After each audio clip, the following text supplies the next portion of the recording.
Bienvenue à cette conférence de presse dans le droit fil du sommet UE-Canada qui s'est tenu hier soir. Bonjour, Monsieur le Premier ministre, Monsieur le Président du Conseil, Madame la Présidente de la Commission. Nous aurons une intervention des trois intervenants et ensuite nous prendrons vos questions pour les journalistes dans la salle et les journalistes présents virtuellement. Nous avons l'interprétation en français et en anglais. Mesdames et messieurs, cher Justin, chère Ursula, c'était un plaisir particulier hier de tenir ce sommet bilatéral avec le Canada représenté par Justin Trudeau et par son équipe. Le Canada est un allié essentiel de l'Union européenne. Nous partageons des valeurs très solides, tournées vers le multilatéralisme, tournées vers la coopération internationale, tourner aussi vers l'état de droit et vers ces libertés fondamentales qui nous tiennent à cœur. 4 points étaient à l'agenda de nos travaux hier. Bien sûr, la nécessité de continuer à agir pour vaincre ce Covid-19 et bâtir la relance économique qui est nécessaire. Deuxième élément, le changement climatique, les questions environnementales. Troisième élément, le commerce, l'innovation, la question digitale. Et enfin, nous avons aussi évoqué les questions d'affaires étrangères et les questions de sécurité. First topic. Un premier sujet. Comment surmonter la pandémie de la Covid-19? Cela reste notre première priorité. L'Union européenne est le plus grand exportateur de vaccins. Nous avons exporté grosso modo la moitié de notre production de vaccins en aidant également le Canada dans sa campagne avec 60 millions de doses exportées vers le Canada, c'est-à-dire 60% de tous les vaccins reçus par le Canada. Et jusqu'à il y a quelques semaines, on était grosso modo à 80% de l'approvisionnement du Canada en vaccins. Avec le Canada, nous passons à la vitesse supérieure pour améliorer l'accès aux vaccins, aux médicaments et aux thérapies au niveau universel, avec 3,2 milliards d'euros pour le COVAX. 1 million de doses de vaccins seront mis à disposition d'ici la fin de l'année et nous mobilisons 1 milliard d'euros pour augmenter la production mondiale des vaccins dans les pays en développement. Nous avons également pris la décision de lancer un nouveau dialogue UE-Canada sur les questions de santé. Et puis, puisque nous parlons de l'avenir, cela veut dire qu'il faut également mieux se préparer à réagir aux futures pandémies. Là aussi, nous travaillerons ensemble pour renforcer l'OMS à cette fin. Et je me réjouis de l'accueil par le Premier ministre Trudeau de l'idée d'un traité sur la santé et les pandémies dans le contexte de l'OMS. Nous allons également partager nos idées sur un changement qui vaille vers le plus vert, plus numérique, pour créer de meilleurs emplois en aidant les pays à revenus faibles et intermédiaires à reprendre la voie de la reprise. Climatique, je voudrais me concentrer sur cet objectif commun, la neutralité climat à l'horizon 2050. Et je voudrais aussi indiquer que nous avons eu un débat intense hier sur 2 sujets extrêmement importants. La question du prix du carbone, la nécessaire garantie de travailler pour qu'il y ait la convergence sur la manière d'atteindre des objectifs ambitieux et en lien avec le prix du carbone, la question de la finance verte est aussi très certainement un sujet qui doit nous mobiliser pour tenter de progresser vers une convergence en termes de standards communs pour mobiliser les capacités financières du secteur privé grâce à des objectifs clairs fixés par les autorités politiques sur le plan national et sur le plan international. This year, oui. Cette année, nous fêtons le 5e anniversaire de la signature du CETA, ou de l'AECG dans son acronyme français. C'est un bon accord pour nos citoyens, nos entreprises et pour la reprise économique. Et nous sommes d'accord sur la nécessité qu'il y a de renforcer, moderniser l'OMC pour faire face à l'avenir. Ce faisant, nous devons également veiller à la sécurité des minerais critiques et des chaînes de valeur critiques. Nous sommes d'accord pour lancer un partenariat stratégique avec le Canada sur les minerais critiques et les matières premières et renforcer notre coopération en recherche, innovation et espace. La prolongation d'ailleurs de débats intenses tout au long du week-end en lien avec le G7 en Grande-Bretagne, d'aborder les questions de sécurité internationale. Je voudrais réaffirmer ici encore notre engagement pour la coopération internationale, pour le multilatéralisme et notre conviction que nous sommes dans un moment de l'histoire des relations internationales où plus que jamais les démocraties, les sociétés libérales doivent se tenir debout pour porter défendre nos valeurs fondamentales, pas simplement pour réagir quand nous sommes mis sous pression par des régimes autoritaires, mais pour agir afin de démontrer que nos modèles de coopération sont efficaces et permettent d'améliorer les libertés, d'améliorer les conditions de vie de nos citoyens. On a aussi l'occasion, bien sûr, d'aborder des questions plus spécifiques en lien avec des situations régionales et bien sûr, nous nous tiendrons disponibles pour réagir en cas de questions sur ces questions plus particulières. D'un mot, vous l'avez compris, la relation Union européenne-Canada, elle est solide, elle est étroite. Et cette rencontre hier soir a été l'occasion de donner un élan supplémentaire, d'identifier les points spécifiques pour lesquels nos équipes vont continuer dans les mois qui viennent à travailler. Il y a un canal de dialogue permanent entre le Canada et l'Union européenne que nous avons décidé de renforcer, de conforter parce que nous mesurons bien que cette coopération elle est utile pour l'Union européenne, pour le Canada, mais aussi pour faire progresser des sujets d'intérêt internationaux. Merci. Bienvenue, je suis ravie de vous accueillir ici à Bruxelles.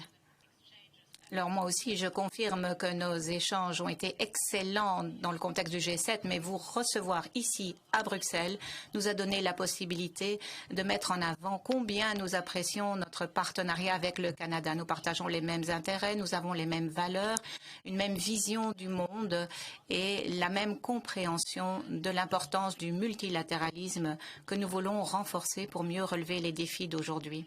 Alors hier, en effet, nous avons discuté de toutes les façons d'approfondir ce partenariat. Tout d'abord sur les questions de santé.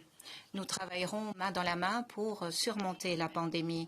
Et bien sûr, le premier sujet que l'on aborde est celui des vaccins. Il y a une forte demande de vaccins à l'échelle internationale et nous voulons être sûrs que le Canada sait qu'il peut compter sur l'Union européenne, qu'il peut compter sur la solidarité européenne.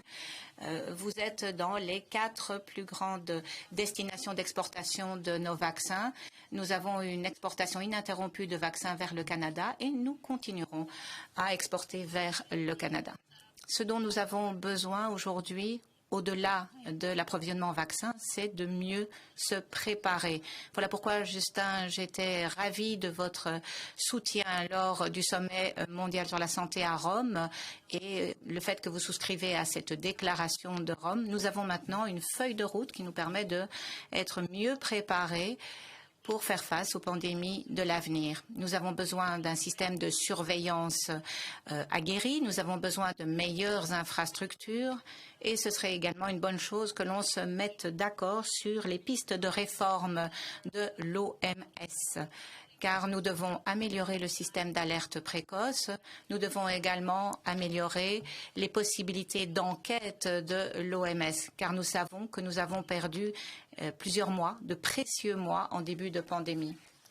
Dans le contexte des leçons que nous avons pu tirer hier, nous avons décidé de lancer un dialogue UE-Canada sur la santé, de façon à partager de l'expertise, tirer les leçons de nos réalités et voir quelles sont les meilleures pratiques que l'on peut dégager de façon à travailler davantage en coopération étroite. Nous avons également discuté de la façon de faire en sorte que les nouvelles technologies comme les ARN messagers puissent également arriver en Amérique latine ou en Afrique. Il s'agira là de trouver en fait un consensus dans le contexte des droits de propriété intellectuelle de l'accord TRIPS. Donc, sur le changement climatique, nous travaillons également étroitement avec le Canada pour lutter contre le changement climatique. Nous considérons que le Canada est un allié puissant dans cette lutte, notamment sur la question de la tarification du carbone. Ce serait une bonne chose qu'on ait beaucoup de partisans pour cette tarification du carbone, mais tout en gardant à l'esprit le maintien de notre compétitivité. Cette transition écologique doit aussi éviter les fuites de carbone. Nous avons des agendas ambitieux sur le plan climatique et il ne s'agit pas simplement d'atteindre des objectifs ambitieux, des objectifs que nous nous sommes fixés de part et d'autre. Ce qui importe, c'est le chemin qu'il faut parcourir pour atteindre ces objectifs. Voilà pourquoi nous devons resserrer notre coopération d'ici à Glasgow, puisque nous avons besoin d'un accord avec la communauté internationale pour que Glasgow soit couronné de succès. Je me réjouis de l'engagement pris par le Canada pour faire face à la perte de biodiversité et le fait que vous avez rejoint l'Union européenne pour interdire les plastiques à usage unique. Nous devons également nous préparer à la COP 15. Notre planète a besoin de nous et elle a besoin que nous fixions un cadre de protection de la biodiversité à la COP 15, comme pour l'accord de Paris, mais pour la protection de la biodiversité. Et puisque l'on parle aussi de ce qui doit être durable, nous sommes d'accord pour un partenariat sur les matières premières, les matières critiques. Mais nous devons également diversifier notre approvisionnement et ne pas compter que sur la Chine. Nous voulons moins de dommages pour l'environnement. Nous voulons des conditions plus transparentes et des conditions de travail adéquates. Alors, sur ces matières premières, qu'il s'agisse de minerais critiques ou d'autres, de terres rares, elles sont absolument essentielles pour la transition numérique, nous le savons. Sur le commerce, nous avons pu réaffirmer notre engagement à la mise en œuvre de l'accord, le CETA.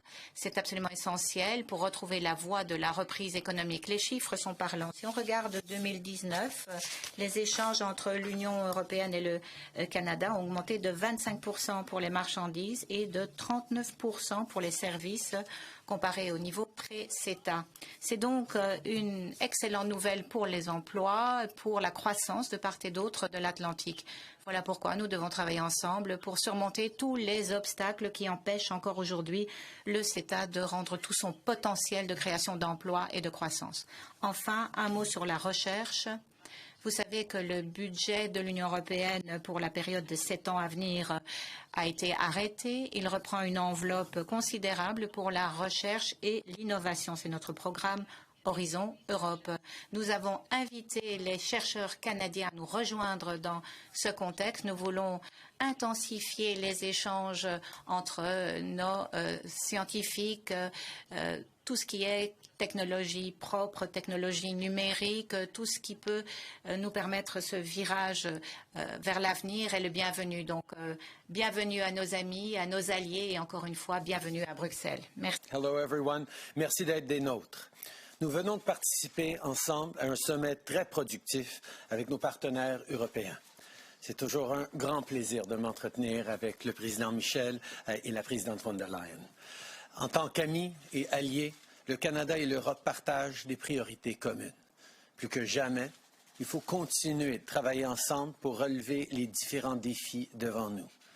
On a abordé divers sujets, notamment la pandémie et l'importance de rebâtir nos économies tout en faisant croître la classe moyenne.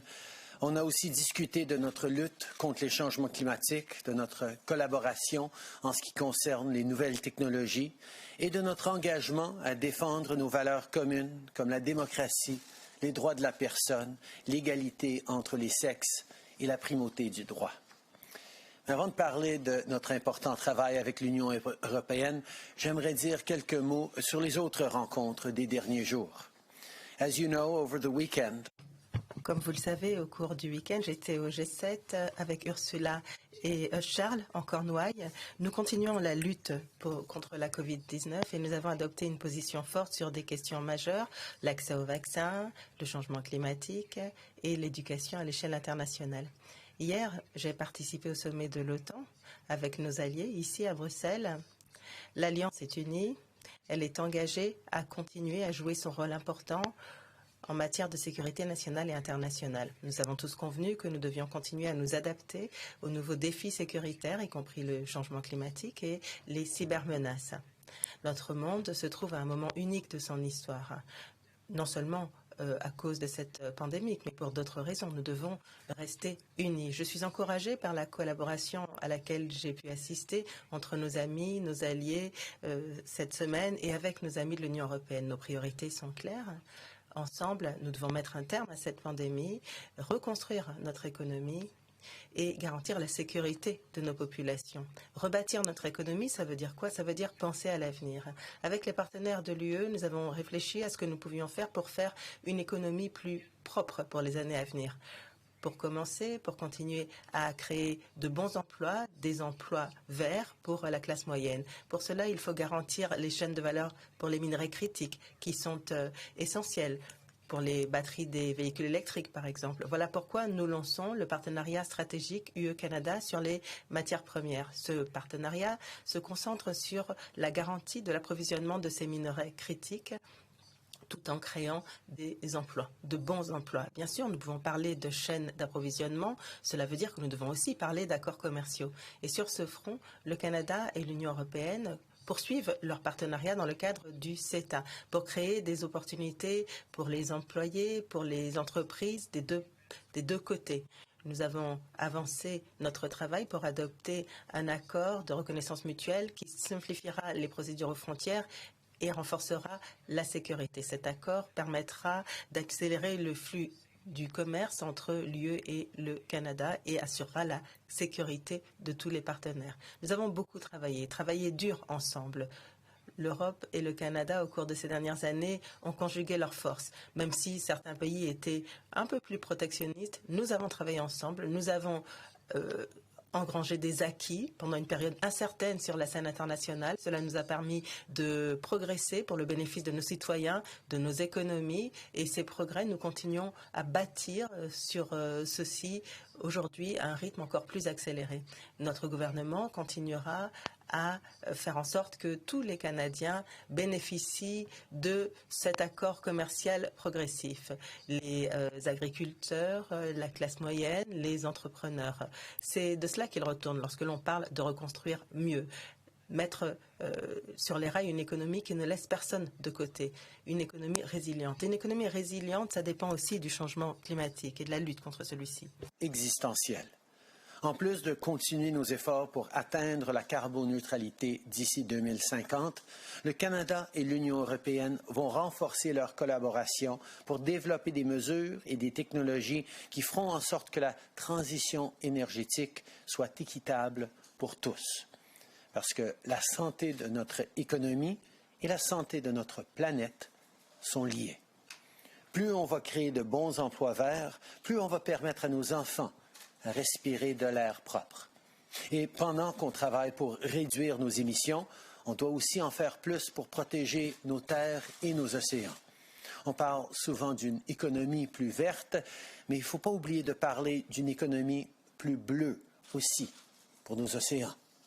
À ce sujet, avec l'Union européenne, on va lancer le Forum de partenariat maritime qui aura pour but d'améliorer la collaboration entre les entreprises, les gouvernements et les autres partenaires afin de mieux protéger nos océans. On veut également s'assurer que notre agriculture soit plus durable. C'est pourquoi, suite à ce sommet, on va lancer une série d'initiatives qui aidera à informer et à faire la promotion d'une agriculture plus propre auprès des agriculteurs, de producteurs et d'autres organisations. On s'engage tous à continuer de prendre des mesures concrètes pour protéger notre environnement parce que notre santé et notre sécurité en dépendent. When it comes to health and... S'agissant de la santé, de la sécurité, notre première mission, c'est de mettre un terme à cette pandémie. Ce faisant, nous devons continuer à conforter nos systèmes de santé pour aujourd'hui et pour l'avenir. Encourager à la prévention, la préparation et la réponse à la pandémie. Pour cela, nous allons lancer le dialogue UE-Canada sur la santé. Cela permettra au Canada et à l'Europe d'échanger davantage d'informations, d'identifier les menaces émergentes et de travailler ensemble pour garantir la santé des populations, y compris la santé mentale.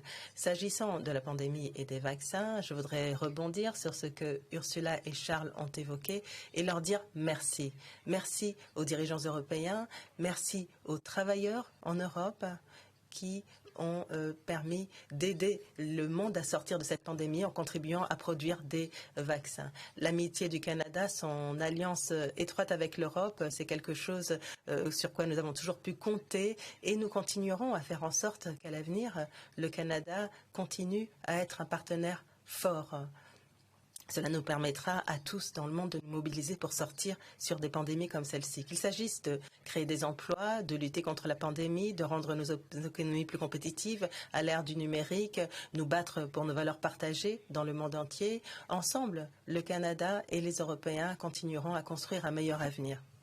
Suite à la pandémie, le partenariat entre le Canada et l'Union européenne est plus fort que jamais. Que ce soit suite au sommet d'aujourd'hui ou suite aux autres sommets de la semaine, je suis optimiste quant à notre volonté commune de créer un monde plus propre, plus inclusif et plus sécuritaire. On a encore beaucoup de défis devant nous, mais on va continuer de travailler ensemble pour les relever. Merci beaucoup, les amis. Merci beaucoup, tout le monde.